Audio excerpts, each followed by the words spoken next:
नेपाल जल रहा है, लोग सड़कों पर उतर चुके हैं, सरकार गिर चुकी है और इन सब का रीजन बताया जा रहा है सोशल मीडिया बैन। पर सच्चाई कुछ और ही है। मैं हूं Himanshu and let's decode the Gen Z protest.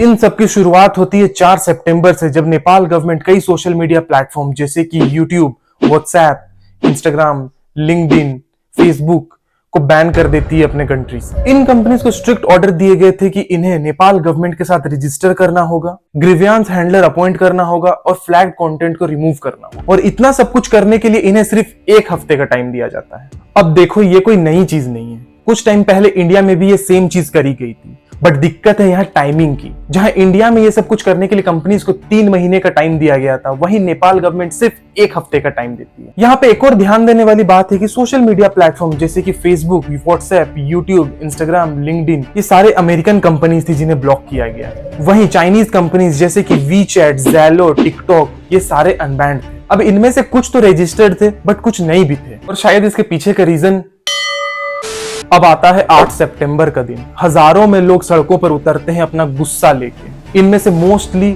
जेन ज़ी थे, यानी कि 30 साल से नीचे। इसलिए इस प्रोटेस्ट को जेन ज़ी प्रोटेस्ट का नाम दिया जाता है। कई बच्चे स्कूल और कॉलेज की यूनिफॉर्म में पहुंचते हैं प्रोटेस्ट करने। इन प्रोटेस्ट की शुरुआत न्यू बनेश्वर, काठमांडू पार्लियामेंट के पास से होती है। अभी तक इनकी बस एक ही डिमांड है, सोशल मीडिया प्लेटफॉर्म्स को अनबैन कर दिया जाए। यहाँ पे एक और ध्यान देने वाली बात है कि इन प्रोटेस्ट के पीछे किसी भी पॉलिटिकल पार्टी या ऑपोजिशन का हाथ नहीं। इन प्रोटेस्ट को हामी नेपाल, एक youth focused non profit organization ने ऑर्गेनाइज करवाया। अब इनिशियली ये प्रोटेस्ट काफी पीसफुली स्टार्ट हुए थे, बट अचानक से सब कुछ बदल जाता है। जैसे ही प्रोटेस्टर्स पार्लियामेंट में घुसने की कोशिश करते हैं, police tear gas, water cannons और रबर बुलेट से अटैक करती है। बट 4 बजे सबसे खतरनाक डिसीजन लिया जाता है नेपाल गवर्नमेंट के द्वारा। पुलिस को ओपन फायर करने की परमिशन दे दी जाती है और फिर चलती है गोलियां। और ये गोलियां कोई पैर में नहीं मारी गई, ये सारे हेडशॉट्स मारे गए थे प्रोटेस्टर्स। यहाँ एग्जैक्ट नंबर ऑफ डेथ्स में थोड़ी सी कंफ्यूजन है, क्योंकि कुछ रिपोर्ट्स में ये 17 है तो कुछ में 19, और करीब 145 इंजर्ड होते हैं। यहाँ से नेपाल गवर्नमेंट को लगा होगा कि सारे प्रोटेस्ट अब शांत हो जाएंगे, बट यहीं से असली वायलेंस की शुरुआत हुई। अगले दिन 9 सितंबर प्रोटेस्टर्स पार्लियामेंट में आग लगा देते हैं।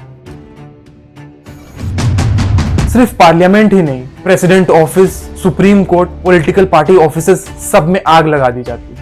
ये चीजें यही नहीं रुकती, मिनिस्टर्स के प्राइवेट रेसिडेंसेस को भी आग लगा दी जाती है। President Ramchandra Paudel, prime minister KP Sharma Oli और कई सारे मिनिस्टर्स के घरों में आग लगा दी जाती है। फॉर्मर प्राइम मिनिस्टर झलानाथ खलन के घर में भी आग लगा दी जाती है, जिसके अंदर उनकी वाइफ राजलक्ष्मी चित्रकार मौजूद थी और उनकी डेथ हो जाती है जलने से। फाइनेंस मिनिस्टर विष्णु प्रसाद पौंडेल को तो कपड़े उतार कर दौड़ाया जाता है प्रोटेस्टर्स के द्वारा।